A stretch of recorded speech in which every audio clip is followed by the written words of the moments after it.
Hello friend, मैं फ़िरोज़ और आप देख रहे हैं आपका अपना चैनल गार्डनिंग पैशन। आज मैं आपके साथ शेयर कर रहा हूं मोगरा, जैस्मिन या बेला प्लांट की जानकारी। बहुत सुंदर सफ़ेद रंग के खुशबूदार फ्लावर इसमें खिलते हैं और इस पौधे में अभी एक हफ़्ते पहले बहुत अच्छी सी फ्लावरिंग हो चुकी है।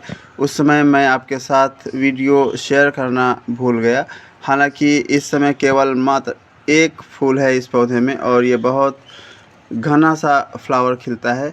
इसकी कई वैरायटी होती हैं जिसकी फ्लावर जो होता है वो कम पेटल्स का होता है, लेकिन ये गोल सा बहुत घना फ्लावर खिलता है। इसी के साथ ही मैंने इसकी फ्लावरिंग के तुरंत बाद इसकी ब्रांचों को प्रून कर दिया था और उसमें से ये न्यू ग्रोथ निकल कर आई है और अब फिर से एक बार इनमें जितनी भी न्यू ग्रोथ हैं उनमें नई कलियां, ये देखिए हर ब्रांच में न्यू ग्रोथ आपको नज़र आएगी। ये कलियां हर ब्रांच में बनी हुई हैं और इनमें जल्दी ही फिर से फ्लावरिंग होगी और ये पूरा पौधा ये देखिए फ्लावर से भर जाएगा।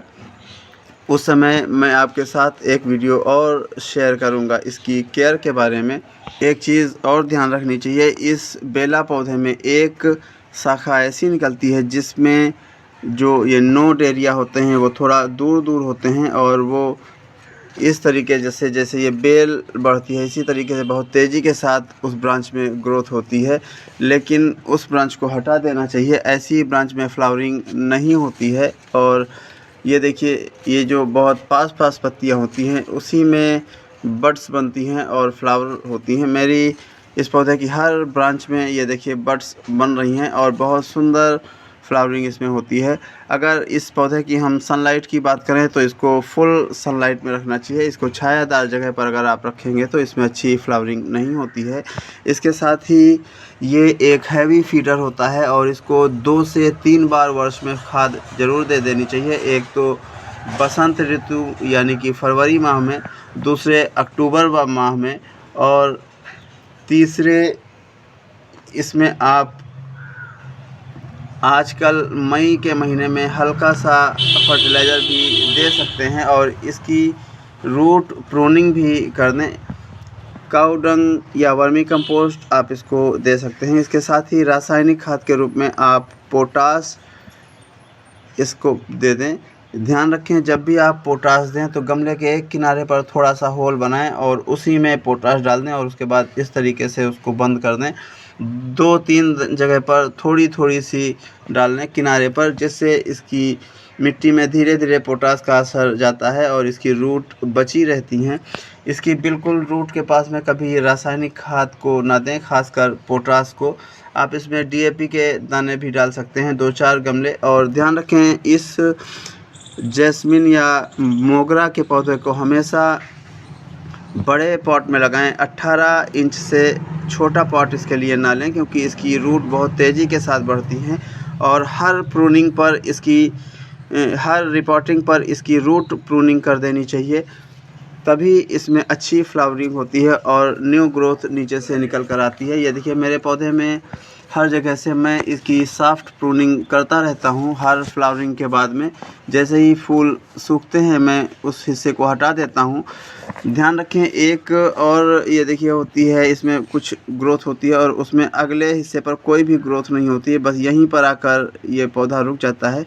इस हिस्से को पिंच करके या कैंची की मदद से इसको काट के आपको हटा देना चाहिए। अभी मैं आपको दिखा रहा हूँ, जैसे ये देखिए ये एक ब्रांच है और इसमें यहाँ पर ये देखिए बहुत छोटी सी ग्रोथ दिख रही है। इसके साथ ही कुछ ब्रांच ऐसी होती हैं जहाँ पर कोई भी ग्रोथ नहीं दिखती है, जैसे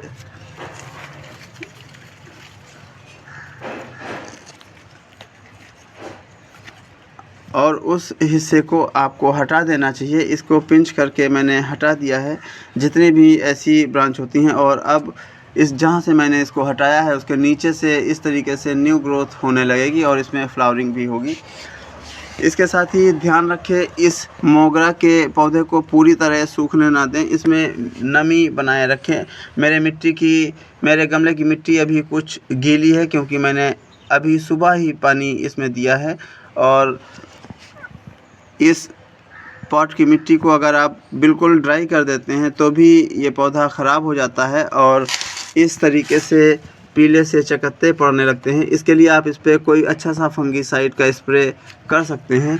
ये देखिए, ये जो ब्रांच है इसमें यहाँ से अब न्यू ग्रोथ नहीं होगी और इसलिए इस हिस्से को भी ऐसे इस तरीके से देखिए मैंने पिंच कर दिया है। ऐसे आप भी पिंच कर दें और अब इन नोड एरिया से न्यू ग्रोथ नज़र आने लगेगी और जल्दी ही इनमें नई ब्रांच आएगी और उसमें कलियां भी बनेंगी।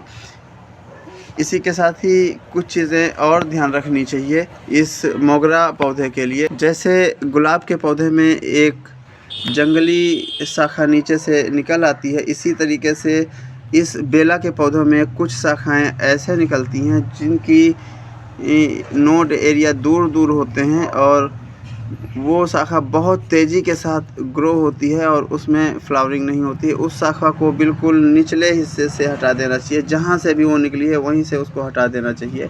और ये देखिए मेरा पौधा इसी तरीके से बढ़ता है। ये बेलनुमा पौधा नहीं बढ़ता है और इसमें जब भी फ्लावरिंग होती है बहुत भर कर फ्लावरिंग आती है। हालांकि इस बार मैंने इसमें फर्टिलाइज़र नहीं दिया है, मैं इसमें फर्टिलाइज़र देना भूल गया, मैं कहीं व्यस्त था। और अब मैं अगर चाहूँगा तो इसमें फ्लावरिंग होने के बाद थोड़ी सी लिक्विड फॉर्म में इसमें फर्टिलाइज़र दे दूँगा, वरना अभी ये कलियाँ बन रही हैं और अगर मैं इस समय इसमें फर्टिलाइज़र देता हूँ तो ये कलियाँ सूख कर गिर भी सकती हैं। इसी के साथ मेरा ये वीडियो अगर आपको पसंद आया है तो प्लीज़ मेरे वीडियो को लाइक और शेयर करें, मेरे चैनल को सब्सक्राइब भी करें, मेरी लाइव भी ज्वाइन करें। मैं शाम 6 से 7 लाइव भी रहता हूं और उस समय आप अपने सवाल मुझसे कर सकते हैं। मुझसे जो भी जानकारी चाहें आप जान सकते हैं और जिस पौधे के बारे में आप वीडियो देखना चाहते हैं मुझे कमेंट कर सकते हैं। अगर कोई जानकारी अधूरी रह गई हो तो आप कमेंट बॉक्स में जान सकते हैं। इसी के साथ इजाज़त चाहता हूँ, फिर मिलूँगा एक नए वीडियो के साथ, एक नई जानकारी के साथ। धन्यवाद।